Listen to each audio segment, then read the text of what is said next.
Hey folks, Dave Temple here. As you know, my podcast is all about talking to the best thriller writers in the world. Now, while I don't put myself in that category of the best, I've certainly got my hat now in the ring. And after nearly 3 years of hosting this podcast, I think it's time to toot my own horn, if you will. So with that, I'm offering my thriller, The Poser, for sale all this month. It stars Detective Pat Norelli, a rookie cop working the overnight beat in Hollywood when one of the town's biggest stars is found dead in her Hollywood Hills home only hours after winning an Oscar. Beloved by her fans, Pat thinks someone wants this star dead and sees this as a way to forge her own path and get the promotion she craves. I'm proud of the response I've gotten from fans, and I'm confident you're going to like The Poser. So for the rest of this month, you can get the ebook for only $5 or the paperback for $14. Since I do this weekly podcast as a free service, perhaps you'd consider this as a way to help out a fellow thriller writer. There are two ways to reach the link. First, you can go to davidtemplebooks.com,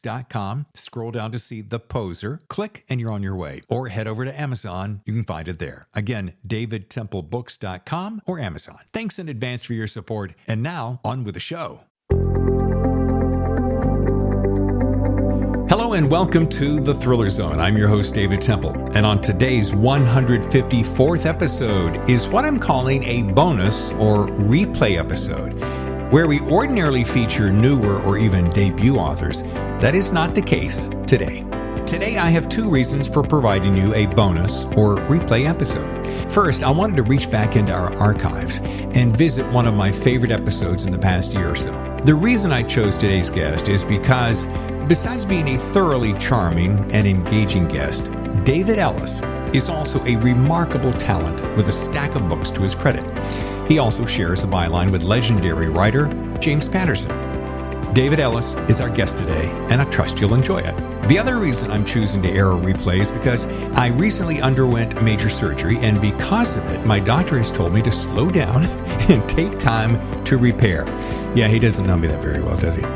With that said, and with my strength and energy not exactly what it was 2 weeks ago, I'm bringing back some of my favorite moments. Now, how long will this last? I'm not sure. But if you know me, you know I love what I do, so don't expect it to take too very long. Besides, I have some amazing authors planning to visit the show in the coming weeks, many of whom you're well aware, and others who've never appeared on the show before. So without any further delay, kick back and enjoy an author who may not be a household name yet, but I don't think it's going to take very long, as I personally feel he's one of the very best. Please welcome my new friend David Ellis, author of Look Closer to the Thriller Zone. This show isn't about me, David. This is a show about you. Yeah. Bam! And this hellacious, page-turning beast called Look Closer. I'm going to be real honest with you. I was going to talk about this later. I'm going to say this up front. I didn't know you. My apologies for not knowing you. Sure, of course. But I saw this book. I'm a big fan of the cover. I look at this. I'm like, okay, cool. Yeah. All right. Well, let's see what he's got going. People know this about me. Sometimes I'll check the back first. And I go, well, James Patterson, he knows what the hell he's talking about. Scott Turow, hello. I started reading him when I was in high school. Yeah, he's great. And Hank Philip Ryan, beautiful. Then I go into the inside. I'm like, okay, what I like about this is you give us so little. I really like that. You don't tell me the whole story. But David, when I started reading this, all right, I'm going to go ahead and say it. I don't say this often. I do hyperbolize a few things because it's part of showbiz, and I do repeat myself sometimes, but I don't say this phrase very often. Are you ready for it? I'm ready for it. I had the hardest friggin' time putting this book down. Well, good. I mean, I read it in 2 days, which, that's no mean feat for nearly 500 pages. Anyway. Yeah, well, thank you. You try to do that. You try to write it in a way that people don't want to turn away from it. You try to keep the pace up so that it's hard to stop. If it starts getting to a sleepy pace, that's when you start feeling, okay, this is a good time to stop. I didn't want there to be a good time to stop. That's kind of my goal when I'm writing this. So the sticky note on your computer says, "Don't allow anybody to stop." All right, I'm going to do this one thing, and then we're gonna go talk about you. Then we're going to come back. But I like the fact that each chapter is titled by the name of the character speaking. And at first, I know this isn't a brand new technique, but the way you did it really friggin' got my attention. And you have to do it that way, because if you don't, you get a little confused. Then that was a tough decision to make, and I didn't start with that decision. You know, when I do stuff with Patterson, his basic plan usually, and it was nice because it was also mine, was to have the protagonist be in the first person, and if you need some other points of view, fine, but do relegate them to third person. And I realized very quickly that Vicky was a very strong character who needed her own voice, her own first person voice. And then I ended up coming to the same conclusion about Christian. And I almost did it for the fourth point of view, which was the police detective.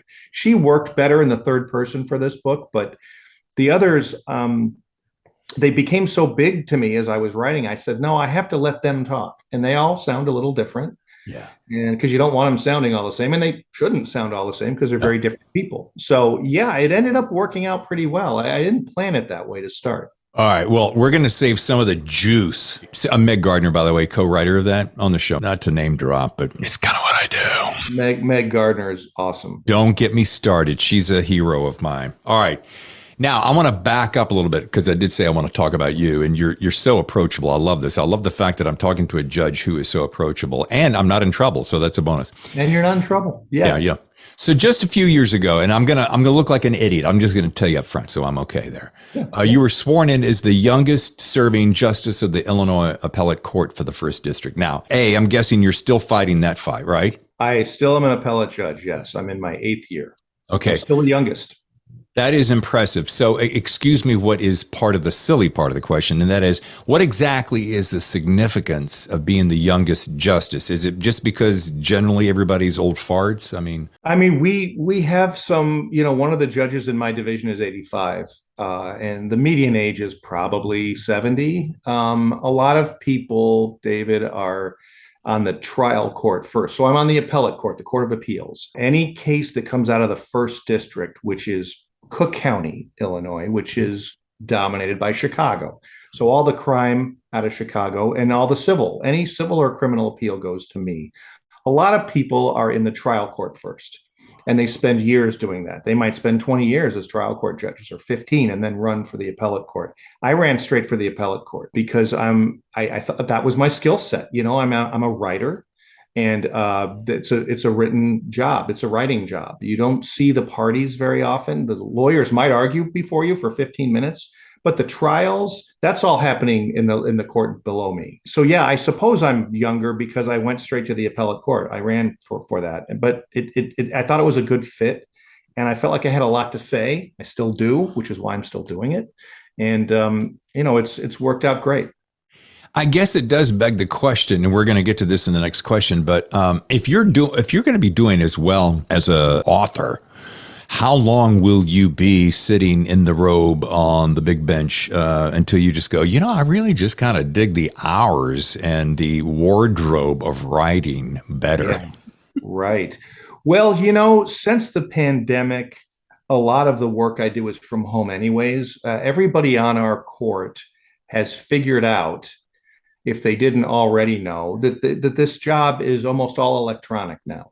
Oh, wow. If we want to, like I said, if the lawyers are going to argue their appeal to us, which not every case gets argued, but if it does, we can do that by Zoom, and we have. Just like you and I would have a background behind me instead of this being my house. You'd see a courtroom, and I'd be wearing a robe and a shirt and tie. Probably shorts and sandals beneath, right? But like everybody else. But otherwise, it's all electronic these days. The record gets sent to us electronically, meaning I can read the record of the trial on my computer at home. But a lot of appellate judges are realizing that they can do stuff from home. In fact, David, a lot of the trial judges right now in Cook County are still doing most of their work from home. In a lot of ways, that's really good, because if what we're doing is trying to make things easier for people who come before us, well, now you can have a lawyer who might have 2 cases in a morning. One is in Cook County, one's in another county. But if they do it by Zoom, they can do both of them. You have litigants who are coming themselves to court, not the lawyers, but the people. And they now don't necessarily have to show up at the Daily Center and go through the metal detectors and wait and wait. They can just be on a Zoom at home, so, or at their workplace. Well, the reduction of barrier of entry, Yes. removing those problems. Yeah, I can see that both economically and emotionally, etc. All of that. Well, now let's talk about this. By the way, that's all fascinating, and I'm a huge admirer of what you do. So kudos to you. Thank you. Thank you. Carry on. Let's talk about the fact that you're an Edgar Award-winning author of 10 novels, 6 of which are standalone, and 4 of which are Jason Coleridge series. Now, couple things. That's no easy feat, so I'm very impressed. Slightly jealous. There, I said it. You've had a pretty interesting career yourself, my friend. So. Yeah, I've got to hang out with big dogs like you, which is really very, very, very cool.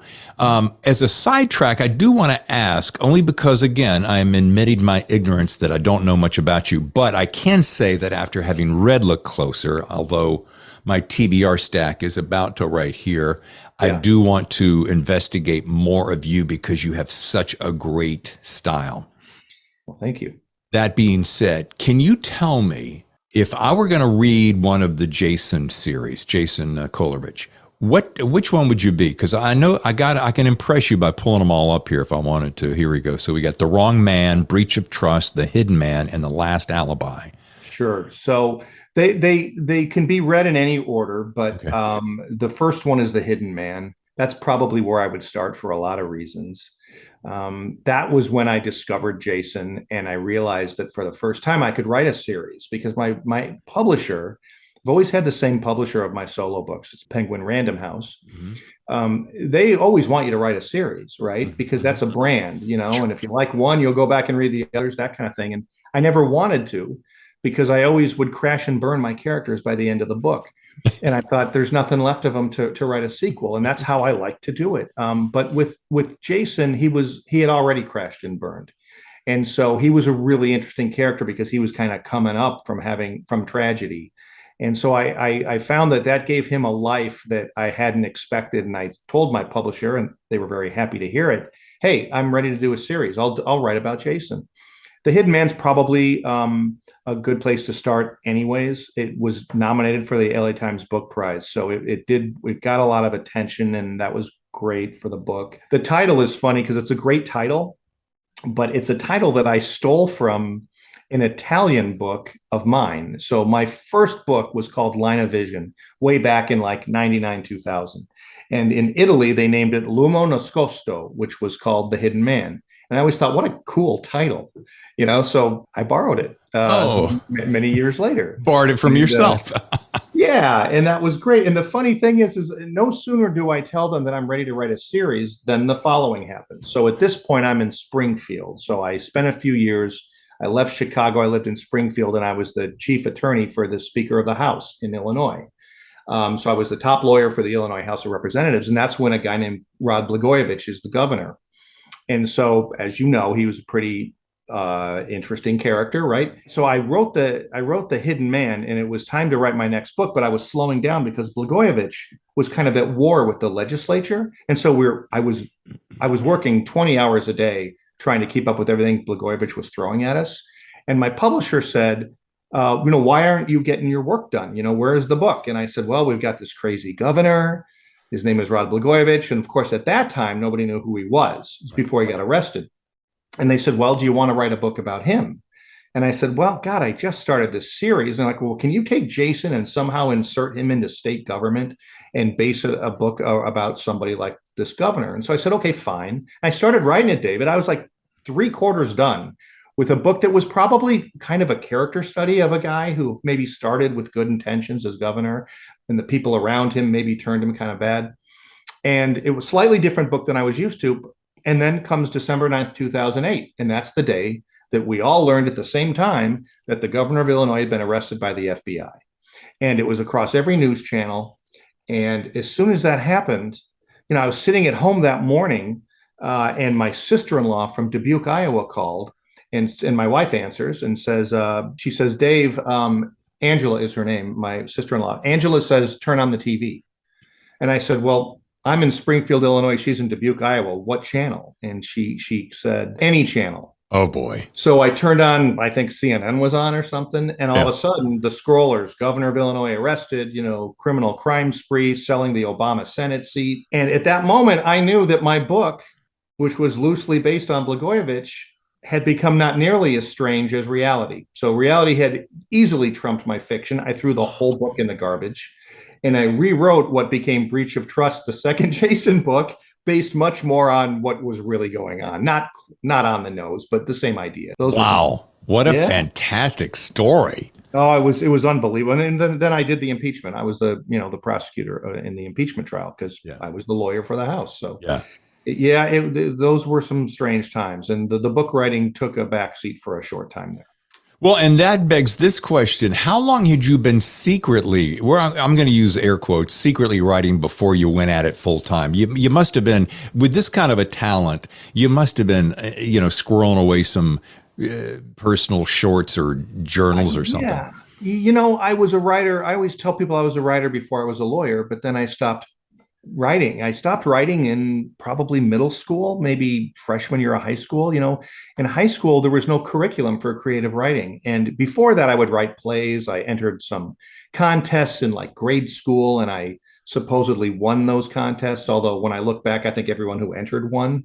At the time, I thought I was the big winner, but there were a lot of other big winners standing around with me too. So how was that possible? Yeah, it never really occurred to me. But you get older, and I tell people this because if their kids want to write, I say to parents and grandparents, you may have to force them to do it. You may have to nudge them because school may not make them do it anymore. The curriculum is all changed, and so. In high school, I was an athlete. I was trying to get good grades with whatever they were putting in front of me to do, which was not creative writing. And I was chasing girls. And so, those three things were all I cared about. And I get to college, same thing. No one's asking me to write creatively. And then law school. And so then, I'm sitting there as a young attorney as probably 1995, 94. And I have one of those moments where I'm like, we've all had, you've had these, I'm sure. You've got a cocktail in your hand, you're watching the sunset, your toes are in the sand. It's a vacation. You're thinking about your life. And I was like 30 then, not even 30. And I thought, I always wanted to write a book. Why did I stop? Why? I had no good answer for that. I'm like, you want to do this. So I made a decision. I made a deal with myself.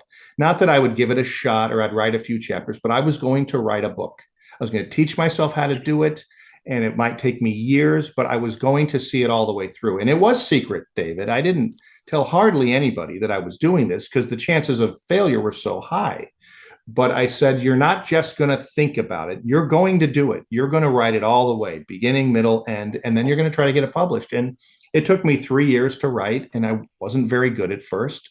That's Line of Vision, the one that ended up winning the Edgar. And back then, this is before the internet, right? I mean, I'm sending out cold call letters to agents, and I got turned down by 75, 100 agents. Yeah. I eventually, it took me a year and a half. I always say it took me 18 months to find an agent. It took me about 18 days then to find a publisher because we sent it to Penguin. They said, we love it. We want to do it. It won the Edgar Award. And it took off from there. But I got rejected so many times, it was ridiculous. Like I had to rewrite my cover letter. I spent as much time rewriting that one-page letter because, David, you could have the best book since War and Peace or To Kill a Mockingbird, which right. Probably, but if your cover letter is no good, it's one of 200 they're getting that week. They're just going to toss it in the pile and not even see it. Yeah. Now, at least with email, I could have, in the modern era, I would have emailed my book and they might have read a first couple chapters. I might have gotten in a little quicker. But when it's just based on a cover letter, that better be a darn good cover letter. Yeah. Crazy. But dude, to shoot out of the gate winning the Edgar with your first book, the fact that it took that long, notwithstanding, is really friggin' impressive. It was, yeah. I mean, I'm proudest that I saw it through and got to that point, and it was a good book, and I lived with it for so long. It reminds me of Look Closer because I had stopped writing my own books for a while when I wrote Look Closer, and so at the time I was writing it, there wasn't anyone immediately demanding, "Hey, when's that book coming?" Because I had kind of walked away from my publisher for a bit, in a friendly way, but I had sort of walked away. And that was the same with Line of Vision. Nobody knew I was writing it, right? Nobody knew who I was. And so it gave me time that I don't always have now to let it marinate, to change my mind about things. I wrote that entire book in the third person, then changed it all to the first person. I made decisions like that, which to take months to have to change. But I had that luxury then because I had nobody breathing down my neck to write the next one. Wow. Well, folks, this would be a good place to take a short break. So when we come back and continue our conversation about Look Closer and David Ellis, we're going to be talking about, for those of you who don't know who David Ellis is, he co-wrote with the guy that you probably have heard about. So yeah, stay with us. We'll be right back. And we're back with David Ellis. I'm David Temple. We're on the Thriller Zone, and we're talking about the book Look Closer. But the thing that we were talking about before we went to break is just about how amazing that you came out of the gate winning the Edgar with Line of Vision. But one of the caveats here that I think we need to talk about is the fact, now there are people in both camps. Oh, I love James Patterson, who we're going to be talking about. Some don't like his style. I personally got turned on to him early on, and he became one of those guys that ignited something in my brain. His particular style, some reason, hit me just right. And I said, I can do this. And I started doing it. And it was based upon James Patterson. Here's my question. So you've co-written 8 with him, which is just silly impressive. What has that, tell my listeners what that experience has been like. Yeah, he is a genius. And he is I have no hesitation in saying the man's a genius. And he always says, we're not here to win awards. We're writing just fun little books. I mean, we're not curing cancer. We're not winning, literary prizes. We're here to tell fun stories. It's all about the story to him. And when he talks about chapters of a book, he talks about them in terms of scenes. That's what he always says. I write scenes. I don't write chapters. I write scenes. Right. And I always think, David, if you think of your favorite movies, and I don't care if they won Academy Awards, I just mean your favorite movies. There are probably movies where you could jump in at any point in time and you wouldn't care where you start, where you jumped in. You love every scene. Yep. Like there's no downtime in that movie that you love. True. I could probably, if I took 5 seconds, I could probably rattle off 5 movies at least that would fall into that category, probably 10, where I like everything about them. Every scene is cool. There's no, slow time. And that's what he wants. Yeah. He wants every scene to have an exclamation point next to it. It could be scary. It could be thrilling. It could be heartbreaking. It could be hilarious, but he wants some big emotion. And so, yeah, when people think of his style, the main thing they think of is the short chapters, right? Yeah. 1,200 words or less. And if it's at 1,200, that's long. So you're really shooting for more like 1,000. And, what he's doing there is he's forcing himself or whoever's co-writing with him to condense it. Okay, let's maybe not spend 3 paragraphs talking about the color of the couch. Maybe we can describe the couch in a couple of words and move on and let the reader fill in the rest with their imagination, which is a great tool that you have as a writer, is the reader's imagination. Sure. But let's get to it and let's make it tough or hard and let's do it fast and keep that pace up so you think, oh, what's one more chapter? Okay. And the next thing you know, you're burning through those books. I just read his autobiography, which I highly recommend. And again, it's just a collection of stories of his life, right? He doesn't sit there and say these long-winded things. He's like, these are things that happened in my life that I'm going to, and they tell a complete story of the man, but he does it through stories because that's his thing. He's a storyteller, and they're all short chapters. And I couldn't stop reading. I just kept, okay, one more. Next thing you know, I'm done with the damn book. Yeah. And it was hilarious. And it was hilarious how quickly I did it, but that's his goal. And that's my goal too, is to always have you wanting a little bit more and knowing that the investment is just one more short chapter makes you more likely to take him up on that and to read it fast. It's a kind of genius that people are copying now. And I make no bones about the fact that I'm heavily influenced by that.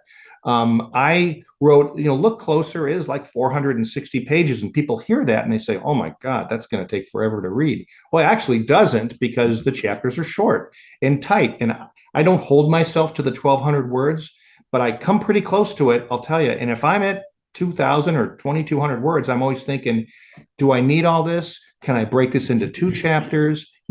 Because you're always thinking about the reader. Are you keeping the pace up for the reader? Are they thinking, oh, what's going to happen next? Because that's what if you're not doing that, you're doing something wrong.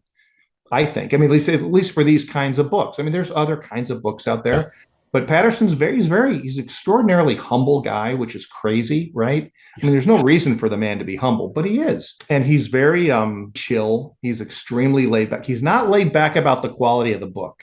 Like No. if something isn't working, if I send him some pages and it's not working, he'll tell me. Yeah. I want him to, and he'll tell me why it's not working. And those little nuggets have been very educational. I feel like I'm in class with him, you know. I know he taught one of those master classes like on Facebook or whatever. Like I feel like I take that class every time I talk to the guy. I took his master class, and I bet I learned more in one master class online. I want to jump in here a couple of things. First of all, to praise him, because I mean, again, it's not literary fiction, but I personally don't read literary fiction. I don't read for those languorous, elongated stories. La la la la. Yeah. I read because between just volume of books to read for the show and etc. I just want to get through it. I want a thrill ride, man. Take me on that ride and get me going. So this is what this book does. Right. Also, I think it's brilliant. I think the fact that he learned that I'm going to call it code, methodology, recipe. I think it's brilliant because he was doing this before. I mean, he's been at it for so long and he's prolific, but before the real onslaught, the wave of so much competition to where now the competition for our minds and our eyes between streaming television, et cetera, we want more, more, more. So yes. I applaud him for that. And lastly, that's what I dug about your book. And one thing, you did this really clever thing. You might be having Jane talking or Jane's third person or whatever. Yeah. And it'll feel like just about the time it feels like it's getting a little long, you'll skip to the next chapter. Still Jane, you just broke the scene. Yeah. And I love that. I'm like, because it does. Oh, well, I can go one more. Yeah, you know, there's no reason you can't do that, and that if it makes a difference for the reader's enjoyment, then that's a reason right there to do it. And yes, I'll read other people's stuff sometimes, and they'll have a scene where, and let's just pick something like a stereotype: two people meeting in a dark alley with smoke coming out of the steam, you know. And you know, I could have that scene begin like it really actually would begin, which is one person walks in and waits, and the other person walks in, and then they talk, and then they both leave. But why do I want to see all that? I don't need to see the entrance. I don't need to see the exit. And sometimes people will write this, and I'll say, look, cut out the first 200 words and the last 300, and just we know if they got there, they probably walked there. We know they're meeting. I mean, if there's some reason to have one walk in and not know who the other person's going to be, fine. That's some nice drama. But if it's just two people meeting to talk, we don't need the intro and the exit. Yeah. You know, we don't see that in TV shows, right? They don't show all that in TV shows. Yeah. And so Mike Myers is good at making fun of that when he does Austin Powers and all these other. Likes to make fun of those techniques, and I think of that with writing too. So I'll tell people just I don't need to see them leave. I know they left. I know the next day the sun's come up and it's a new day, and at some point they left that alley. That's fine, you know. And you got to remember those things. Like just hit on the stuff where okay, this would be the big moment. This is the big thing she's going to reveal. As soon as she reveals that, goodbye.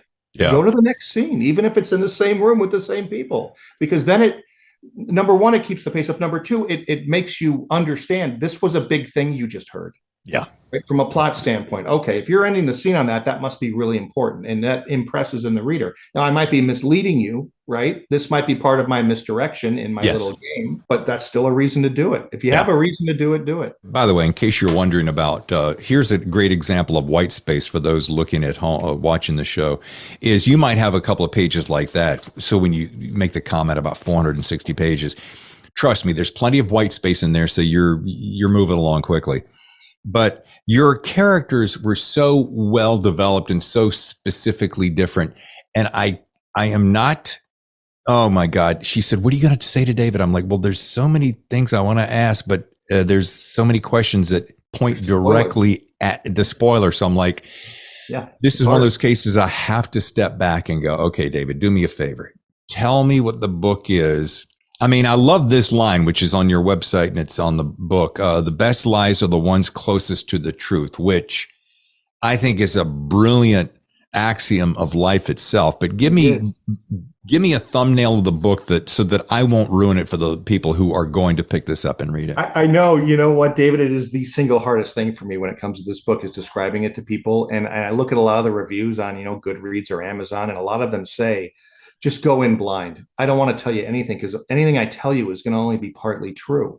I mean, it follows the story of two characters named Simon and Vicky who are married. And there are going to be, so Simon is a law professor. Vicky is a domestic abuse shelter counselor. And Vicky's had a very tough life. She grew up as a runaway. And she had to do things that runaways have to do. She sold her body for sex. She was addicted to drugs for a while. Simon is a much more sort of traditional, he's a law professor. He's got a bunch of money he's about to inherit, $10 million. Well, he's actually already inherited it, but there's a proviso in the money in the trust that says his wife can't touch it until he's been married for 10 years. And guess what? As the book opens, we're about to come on the 10th year anniversary of Simon and Vicky. Vicky has her eyes on the money. She has an affair. Simon has an affair. I'd like to call it a love triangle. It's probably more like a love rectangle. And really, the book really works back over. There's a murder very early on in the book. It's not a spoiler to say that one of these characters is dead on page 1. Yeah. And we then work back and forward at the same time to see what happened. And it really revolves around these 4 people, their motivations, their histories, their backgrounds. Their motivations will change over the book. What you think you understand about these characters and their relationships will constantly change. Yeah. I always say, another thing I saw in the reviews was there were so many holy, what moments in the book. That's what I wanted. I wanted 4 or 5, you got to be kidding me moments. Yeah. Where it just turns everything, 90 degrees, and everything you thought you were seeing now looks a lot different with this new piece of information. So really, it's a psychological thriller. It moves also, the murder is on Halloween. We go back and see the events leading up to Halloween. We also follow a police detective after Halloween trying to piece together the clues. And I try to work all that in a way that's, if it sounds complicated, I don't think it's complicated to read. There's a lot going on, but maybe that's why I had so many different chapters, which makes the book appear to be longer because it's just the sheer number of chapters. But I try to make it all fit in a way that you are following it the whole time and just saying, what could possibly happen next? And then something else possibly happens next. Well, dude, I don't know how else to say it. I just said, dude, and I'm your honor, your majesty, your holiness. Right, exactly. Give me the ring. I'll kiss the ring. There you go. No, but seriously, I think I'm going to have to add this to my summer's top 10 summer must reads. Well, thank you. That's a nice honor. It's been received well. I just need to get the word out. Folks, it is stunning. But see, David, you're happy, right? That's the bottom line. I'm very happy. I'm very happy with everything that I'm doing right now. It's more I'm writing the books I want to write. This is exactly the kind of book. It also happens to be kind of the hot thing in thriller fiction, but that's not why I did it. This is what I wanted to write. I mean, I walked away for a while, and when I came back, I said, I'm going to write what I want to read, and this is what I would want to read. This is the kind of stuff I love. Yeah. So yeah, I'm kind of walking on air right now, and I'm waiting for the bubble to burst. I hope it doesn't. I'm going to keep doing this as long as I can. Yeah, let's keep that power of intention toward positivity because, again, your honor, if this is an example of somebody who knows what they're doing, I don't want to be that guy that just rambles on and on, so I'm going to stop it. It is. Oh, I appreciate it. I'm going to refer to something you just said. You said, hey, books like this are hot right now. Is it because of this line that I'm going to use? I read somewhere part Gone Girl, Gillian Flynn, meets Stranger on a Train, Hitchcock. Is that what you mean by that? What do they call it? A unreliable narrator, that kind of thing? Yeah. I mean, it's funny because I've never been real big on putting myself into a niche. I mean, I used to write what you would probably call legal thrillers, and my early work usually would revolve ultimately around a decisive courtroom scene, like someone's charged with murder and something big will happen at the trial, which I could do, and I like it. I've been getting away from that more in favor of just the psychological suspense. And I appreciate those comparisons. I think they probably are pretty good comparisons. I did not come up with that, but I've heard it many times.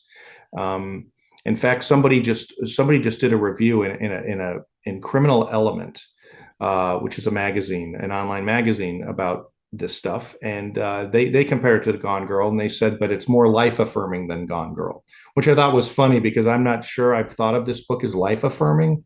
Um, but it's interesting that everybody's got their own takes, right? Huh. Yeah, no, the psychological thrillers are really big right now, and the thrillers that don't necessarily involve like a nuclear bomb's going to go off in Manhattan if you don't catch the killer in the next 30 minutes, the ticking bomb sort of thing. Yeah. That's not my style. That's never going to be my style. And those are great books, and I've read many of them. I'm talking about, I think if I were to generically describe this sort of thing that seems like it's hot, it's probably stuff that has less violence in it. It's more just about the relationships and the psychology and, what's going to happen next. And there's a little bit of gore and there's certainly crime, but it's not exploding helicopters. It's not even a lot of blood. This book doesn't have very much blood at all. No. But if I did it right, it's chilling, it's eerie, it's weird and creepy at times. I mean, that's the kind of stuff. That's what Gone Girl was to me. Gone Girl was surprising and creepy. Yeah. And really kind of ripped at like the inside emotions that people feel and don't, she kind of said the quiet parts out loud in that book, I thought. Yeah. And I want to do that too. Yeah, that's a very well put, and I love the fact because of the success of that book and the fact that it was so engaging, it did perpetuate more of that unreliable narrator, but it works. All right, and again, back to that line: the best lies are the ones closest to the truth, which is such a great reflection, not only of the collective conscious, but then I thought about you as a judge, and I thought you're living alongside that line every single day, aren't you? Every single day, in every way. I mean, when lawyers try to present information to me on appeal, they are not hopefully lying because they're not supposed to lie, but they're definitely spinning, and they can leave things out and they can put a gloss on things, which is in some sense of the word deceptive. Yeah. I don't mean unethically deceptive, because if it's your lawyer, it's your case, you want your lawyer to tell the story that most favors you. Sure. But it's definitely there's definitely something other than full truth and disclosure going on there, right? Yeah. Maybe deception is a little hard. And then, of course, within the criminal justice system itself, there's a ton of deception going on. The police will deceive suspects sometimes to get them to confess. And of course, sometimes people won't be truthful with the police. But yeah, deception is fascinating to me. And, the way some of the deception takes place in this book was really enjoyable for me to write, because you try to look at it, some of it is just stuff you take for granted, that ends up not being true, but you never even thought it might not be true. And all of a sudden you're saying, well, who said that was true? I never said that was true, or, oh, you assumed this. Oh, because she said this too, you just assumed it was true. And especially if you're trying to con somebody else, you're focusing so much on that. You may not realize that they're turning it around on you. So it's all psychological stuff, but I think it's fascinating. Yeah. Deception is endlessly fascinating to me. And I'm really not a very deceptive guy in my life. I have a pretty boring, well, I'm not boring, but I'm a pretty straight-laced guy. But I'm always so fascinated by how people are able to not only be deceptive with others, but be deceptive with themselves.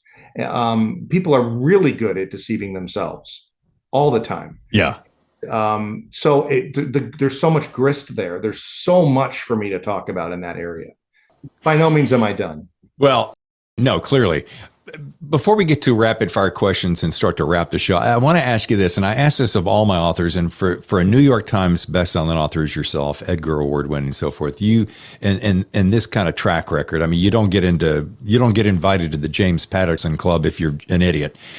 What is your single, and you've kind of referred to it loosely throughout the show, but what is your best single piece of advice, especially to emerging writers? My best advice is to write as much as you can and read good literature. What in the genre you want to write. Just keep reading and soak in the good stuff. It's a process that's very interesting, that won't have a beginning, middle, and end. It will just sort of happen. Just read something that's really good. And then, you'll start maybe even ask yourself, now, look how they did that. Look how they drew me in with the character, not with something long-winded, but with this, or look at the devices that they used.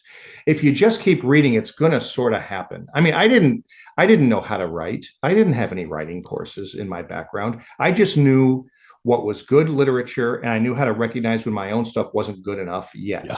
So I just kept redoing it. And it's just a muscle. You lift weights, you get bigger muscles. You write more, you get better writing muscles. And people, the biggest obstacle, David, is right here between your ears. Yeah. That is the biggest obstacle. Oh, it's not going to be good. I'm going to be embarrassed. You know what? Just write. And if it's not good, fix it or toss it and do better next time. But if you just let yourself be paralyzed by the fear that it won't be good, you'll never get that first draft that no one's going to read. Let them read the 10th draft. But it all starts with the first draft. So spit it out, reach in and spit it out. Write as much as you can. My best ideas will often come while I'm being inspired by someone else's art. It might be listening to a song. It might be reading. And I'll say I was reading this really good novel and it gave me this idea. And people think that means that literally I'm taking the idea from the other book. That's not what happened. Right. It's just they did something really cool and I felt like a rush. And I'm like, hey, wait, I could do something really cool in this book. Isn't that weird how that happens? It happens to me all. It's how I find most of my inspiration. Yeah, it's a beautiful thing that happens. And if you're awake, what I call awake and paying attention, those are morsels from the subconscious, your higher self, that if you'll tap into that and listen, you're going to get a key to your success.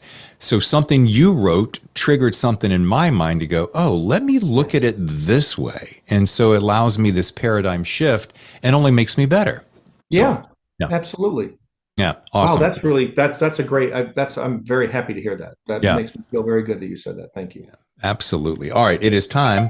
Rapid fire questions is just a silly little thing that we have fun with. You're not going to get hurt. If you've heard the show before, you know how we do this. That's what I do. What is on your TBR stack that you are currently reading and you're like, wow? I just started reading The It Girl by Ruth Ware. And so she's a bestseller. So I'm not breaking any new ground there, but everything she does, the way she presents information, even a sentence that would seem boring, she writes it in such a vivid way. She brings things to life in a way that makes me insanely jealous. Ruth Ware is amazing. All right. You are road tripping. All right. So when you're road tripping or riding, what artist or genre of music do you like to listen to? Usually rap, which surprises people. I like Eminem. I like Rage Against the Machine. I like A Tribe Called Quest. When I'm all by myself, I'll usually something thrashy with some thrash guitar maybe thrown in there too.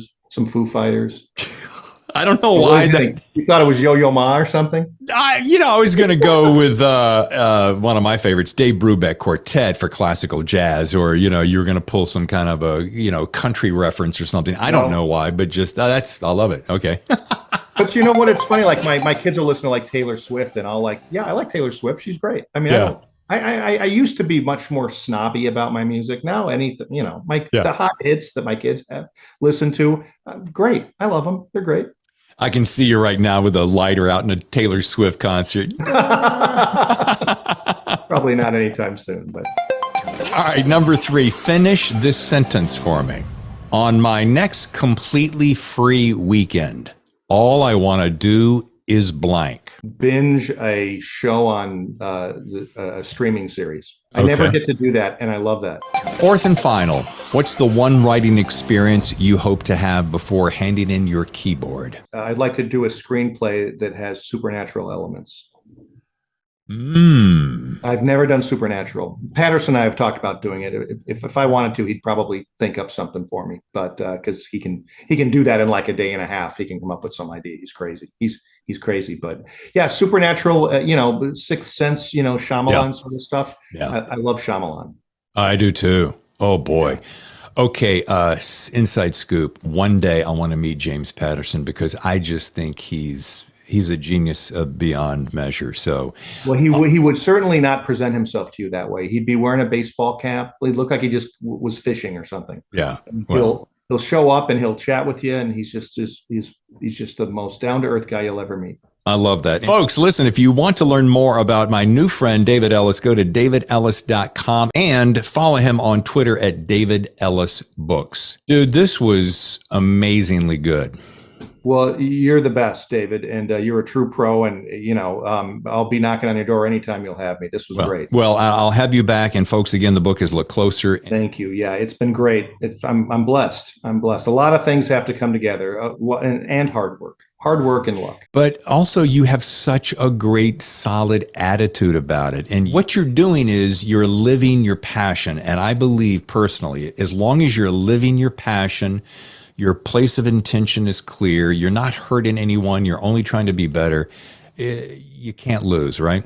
I agree. And it doesn't feel like work. It's my vacation every day. When I spend those few hours writing every day before I become a judge, before my kids are awake and my wife is awake, that's my vacation. I have vacation every morning. Yeah. Well, once again, David, thank you so much. Well, thanks for having me, David. Your front row